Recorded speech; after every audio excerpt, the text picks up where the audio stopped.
I think we're live. Good Maybe. morning. I think we're live. Good morning. Welcome to the Ashes to Rubies conversational podcast, where we talk about life and recovery, codependency, alcohol, drugs, food, Anger. pretty much anything except for sex. Remember that time we don't talk about sex. you tried to talk about sex, but you chickened out? Why are you doing it right now? Why do you got to do this? Why you got to? What were you saying about you were contemplating a practice? Somebody said something really good to you? Yeah, a podcast that I listened to, she said that she started just using her social media during working hours. Like her job is that kind of, like, she has a public personality. So, and then just like not using social media outside of working hours. I don't know if I could actually, like, I don't have Facebook anymore, but now that I'm actually only supposed to be using social media for work. So why am I even using it outside of working hours? But what are my working hours? I don't even have working hours. Look at you playing chess match against yourself. Well, so in I'm the like, same podcast, they were saying like we should shut off all. Not we should. But they shut off all sources of media and TV at 9:00. And then they get ready for the bed. It was, yeah. They were very disciplined. They're very Those disciplined. two were very disciplined. Those two are very disciplined. They both lead very public lives. Yeah. And one is on social media, one isn't. And I mean, I like that thought because, like, there's no reason for me to be on social media outside of. And the whole point is to be centered and connected to God. And if I'm connected to my beautiful media device, then I'm not connected to you, to family, all of that stuff. Yeah. And so that can get in my way of my connectedness with my life that God has given me, and recovery has given me. Very good stuff to think about. I'm easily distracted. I like to distract myself. And that's what we were, our core need is connection. And that's what we talk about with addiction. It's all about being disconnected, connected to the bottle or to the relationship, whatever it is, where I get life and validation. And so recovery is about connecting to community, connecting to and connecting to God, ultimately, to solve all our problems. Greater than myself. Yeah, God. Because I, of myself, couldn't make the changes in my life that I wanted to. Could not do it on human power. Tried yeah, lots and of stuff. we go from consuming the world around us to having a relationship with God who gives us everything that we need, meets all of our needs. So we don't have to consume the world around us. But yeah, that's one of the patterns of the world is data, the consumption of data. Do you remember when your cell phone plan included like 2 gigs of data? I remember that being amazing before it was half a gig. And we were like so excited. How does anybody use half a gig? And then TV, the internet stuff. I remember internet, and I think we had a plan of like 10 gigs. Now, I don't even think you can buy a limited gig. I think they're all limited. It's all unlimited. And a lot more expensive. A little bit more expensive. Ours is cheap. Is ours cheap? $70. That's what you pay now. Yeah. All right, let's get connected. Yeah, like I feel like we got the same matching program clothing. I didn't even know what you wore this morning. I feel like we're military and our green and our khaki. Very nice. Today is Green and Khaki Day on Tuesday. Welcome. Today is, what is it? The 27th today. All right, let's get in our reading. What if there was no such problem as alcoholism in the world? Imagine a world with no alcoholism. Would all marriages and all other human relationships be therefore perfect? Of course not. Then it should be easy to realize that sobriety cannot bring release from all of our problems. True, alcoholism can wreck marriages that might otherwise have had a good chance of success, but it is also true that the basic adjustments to each other somehow must be made. Al-Anon's purpose, the 12 steps of codependency, prime purpose is to help us deal with the problems that alcoholism has aggravated. But just as important is its usefulness in helping us to adjust to our partner and to other people. And I would say to God. Today's reminder: if I really want to learn how to fit easily and happily into my environment and my relationships with other people, the 12 steps has something for me. God has something for me.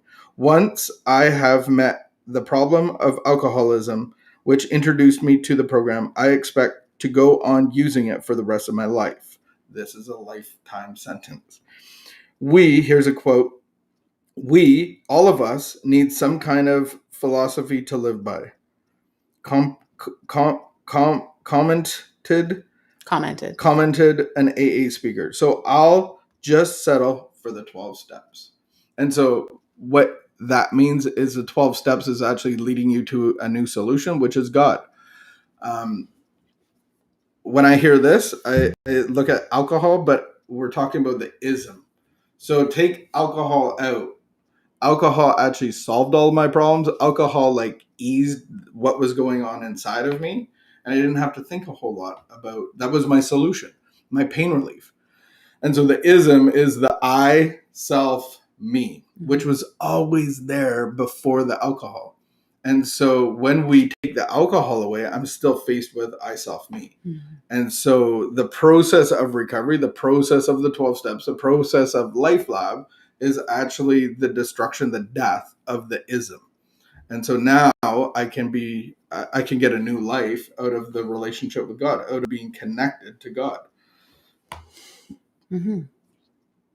Do you like the beginning of it when it reads, if there was no alcoholism in the world, all marriages would have been perfect. So that just proves that we are all born apart from God. That's what we're talking about, the ism. And the world is apart from God. So we have all these other issues. And so then you add alcohol, you add relationships, you add whatever to soothe our pain, bring us comfort, bring us joy, bring us all those desires that we need. Yeah. Any thoughts on the ism? I self me. I have lots of thoughts about I self me. I think about I self me all the time.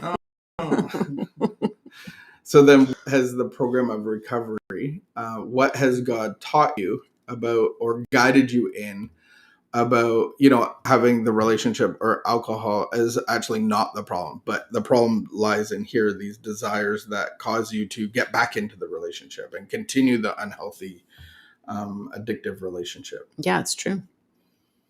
That's true. I don't know. All right. That's true. It's true. The ism is alive in all of us. The I, self, me. I mean, for sure, that was really drastically shown to me because you got sober. And initially, we were dealing with like a lot of residual effects of like getting together young and living an addictive life for 13 years and just like all the chaos. And so we spent several years cleaning up as best we could the kind of the effects of all that. And then, you get further down the line and life becomes more normal, and yet we're still having like issues. Mm-hmm, and there's no drinking. Like drinking is not even a factor anymore. And so it was much easier when I could blame the drinking and I could blame the drinker. Mm-hmm. It was way easier when I could just blame you for what was going on. But it got a little more challenging later down the road. And I think I'm always looking for like a human solution. I'm always looking for and I remember saying like, we need to go to a therapist. We need to go to a therapist. We got to go to more marriage, another marriage retreat or this program or that program.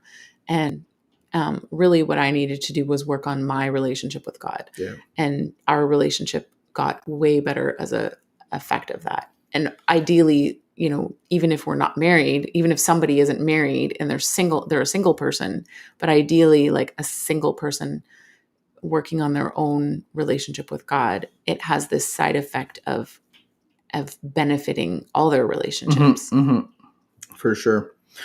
Very good. The life of the ism. You take alcohol out, and I remember the first 2 years of our sobriety journey. It was hard because we didn't have alcohol, and it's like what was hard. What was hard was not. It was a war, but we understand the early recovery part of connecting to God. and my finding God as our mind solution. my mind always wants to like take the easiest way out. It's like water, right? Is always looking for like this quickest route of gravity, and my mind isn't a friend to me most of the time, you know. So I've really had to incorporate new practices to get out of the I self me syndrome of like thinking of myself all the time, and the, you know, the self-pity and looking around me and thinking how hard done by the world I'm so hard done by in this world, and other people have it so much easier. And so there's some really intentional practices that we can incorporate into our life, and we really can change those pathways in our brain that take that direct route to self-pity and defensiveness and I self me. Oof. Man, you just hit the home run right there. All right, We'll we're talk going to about leave that. you with that. Yeah. We'll talk about that tomorrow at our LifeLab Recovery meeting at noon Eastern. Join us noon Eastern On our All Addictions Recovery meeting. The Zoom information Zoom is in our info. All right, have a great afternoon. Keep the peace and be of good behavior, and watch out for those isms. We'll see you tomorrow.